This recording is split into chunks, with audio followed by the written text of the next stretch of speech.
Okay, so I'm Sonia Owen. I'm going to talk today a little bit about my personal experience of late diagnosis of autism. I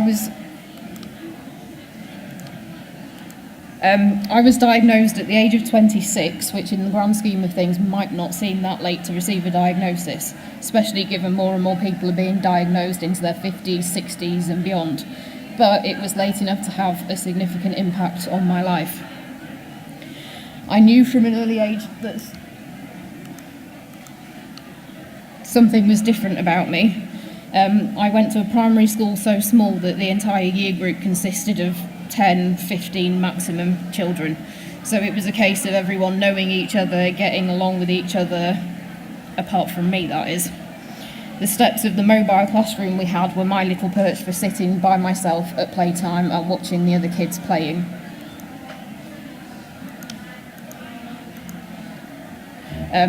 I didn't understand the alien world that I was watching, not just in the playground, but in the classroom as well. The other children naturally and intuitively were able to communicate and interact with each other. I would be sitting there in awe, wondering how they knew what to do, how they knew what to say. How could they make it look so easy and natural when for me it was so hard and so unnatural?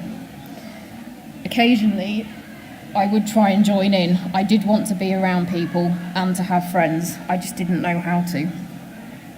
I didn't know how to interact with my peers, and it seemed like because I was different, they struggled to know how to interact with me as well. When conversation and communication comes easy, kids will remain invested in social interactions. When you're awkward and struggling to know how to respond, they very quickly lose interest in the interaction, and eventually they might just give up on trying to interact with you altogether.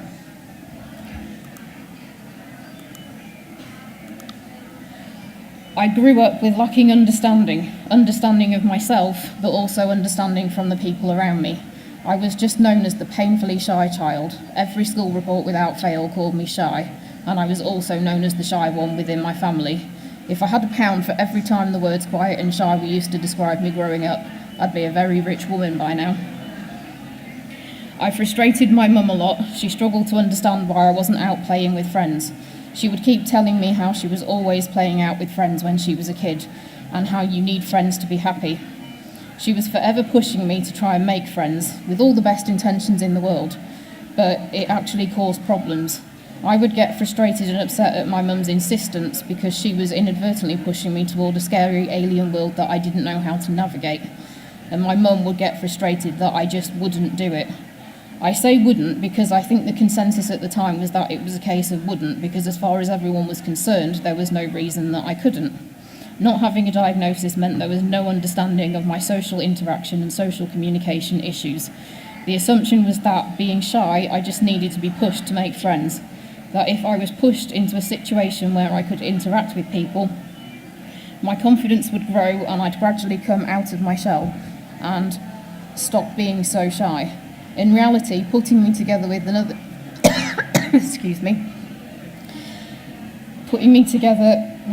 child wouldn't make for positive interactions. If anything, it would go the other way and knock my self-esteem more and more each time, because they wouldn't be successful interactions. They would be interactions that neither of us got anything from, and they certainly weren't fun. I would become sad and frustrated, and it would add more and more to this picture I had of myself as being some kind of weird freak.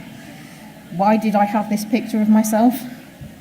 Well, because day in and day out, I was watching my peers interacting with each other, playing, having fun, and it all seeming so effortless.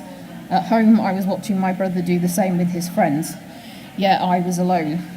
I didn't really have friends, I didn't know how to make friends, and I didn't know how to be a friend. Why was I different? Why couldn't I be like everyone else? What was wrong with me?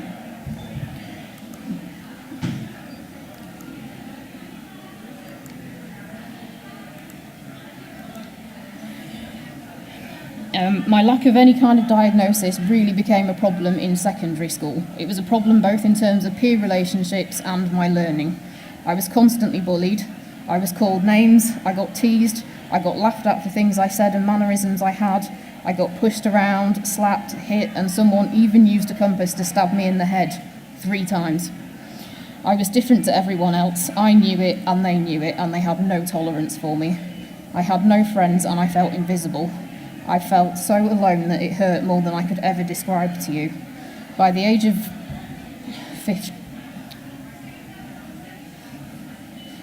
15, I was suffering regular panic attacks, and by the age of 17, I was seriously depressed, engaging in self-harm, and couldn't see a point to my existing. And existing is all I was doing at that point. I wasn't living. In terms of my learning, people often assume that people with Asperger's syndrome and high-functioning autism are all savants. We're not.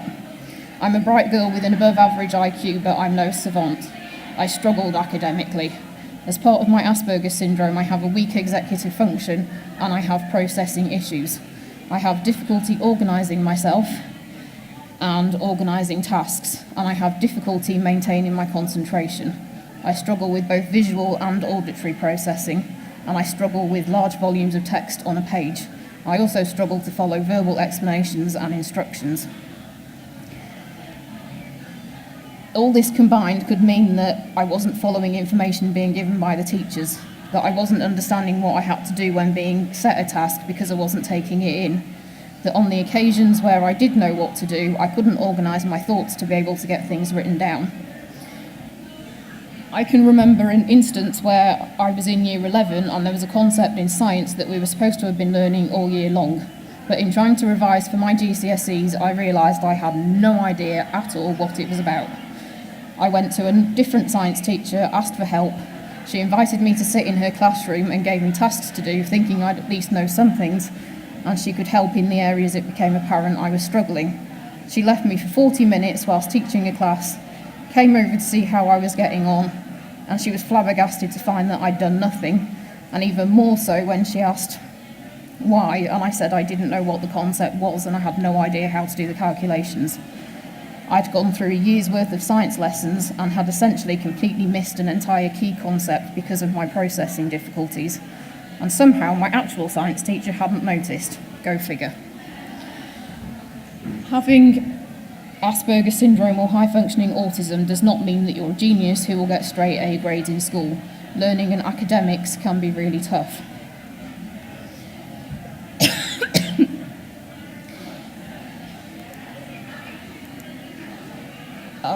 That's a photo of me in school, and obviously I'm the one on the left that's sat on her own.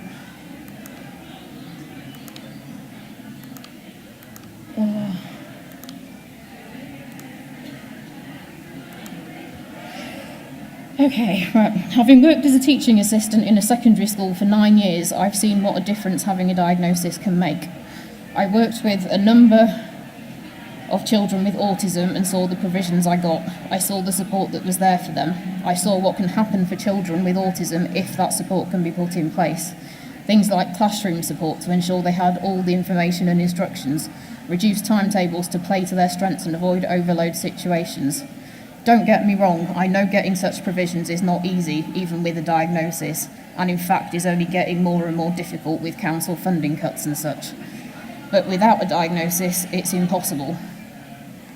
And even without support provisions in place, in my anecdotal experience, the tolerance levels of the other kids appeared to be improved because they knew that there was a reason why these kids might be behaving in certain ways.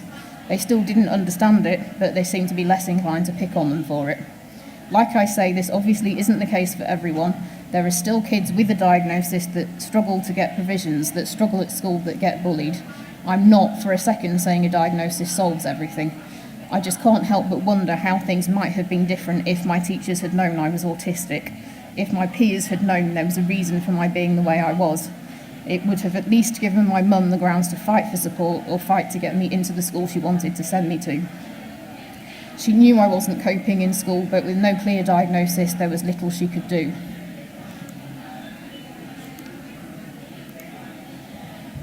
Major depression and generalised anxiety disorder have been major features of my life, sparked by the major difficulties I had in school and maintained by the difficulties I had attempting university and then in my everyday life. When I worked, there were daily issues, daily trials and tribulations, and my having Asperger's, but for many of my years doing the job, not having a diagnosis, really did cause issues. I became regularly overloaded. I struggled to communicate with teaching staff about the children I worked with. I struggled to mix with my work colleagues, I didn't have an explanation for my communication difficulties, and I didn't have a leg to stand on in terms of asking for support or reasonable adjustments where possible.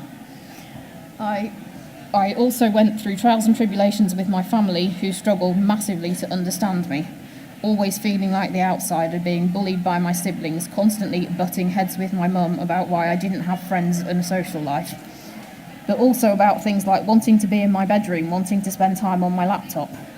When the outside world feels so chaotic, your home becomes your sanctuary, your bedroom becomes your safe space. The world... No. The world is one big onslaught of sensory information, things like going to the doctor, the dentist, the hairdressers. They're things many people wouldn't even think about, but for the autistic person, it can be a nightmare.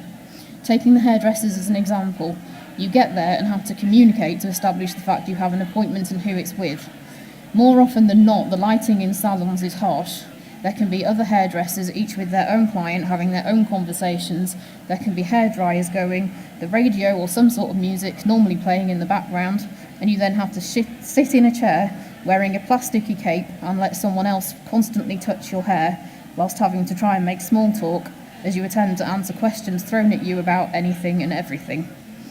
At the age of 24, I reached the point where I could no longer go on as I was, and after a 2-year-long process, at the age of 26, I did receive the diagnosis of Asperger's.